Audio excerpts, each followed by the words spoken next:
సంభవిస్తున్నప్పుడు అది చంపివేయాలి. రెండోది ఆ ఇంటి విషయంలో చెప్పండి, నీకు ఆసక్తి కలిగి ఉండాలా. ఏ ఇంటి? మా ఇంటి విషయంలో మేము ఎందుకు ఆసక్తి లేమండి?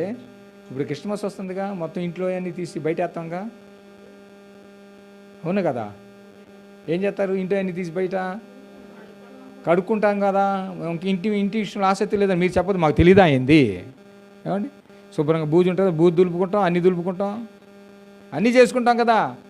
ఆ ఇంటి విషయం కాదు, ఈ ఇంటి విషయము, దేవుని ఇంటి విషయం. రెండోది హృదయ విషయంలో కూడా జాగ్రత్త పడాలా, నిన్ను నువ్వు భక్షించాలా, ఆసక్తి కలిగి ఉండాలా. మూడోది దేని విషయం అంట చెప్పండి? మూడోది దేని విషయం అంట చెప్పండి? సంఘం విషయంలో కూడా ఆసక్తి కలిగి ఉండాలా కదండి. నాలుగో విషయం, కృపావరాల విషయంలో కూడా ఆసక్తి కలిగి ఉండాలా. దేవుని సంఘము శ్రమ వృద్ధి కలగడానికి ఆసక్తి కలిగి ఉండాలా, కృపావరం విషయంలో ఆసక్తి కలిగి ఉండాలా. అప్పుడు నీ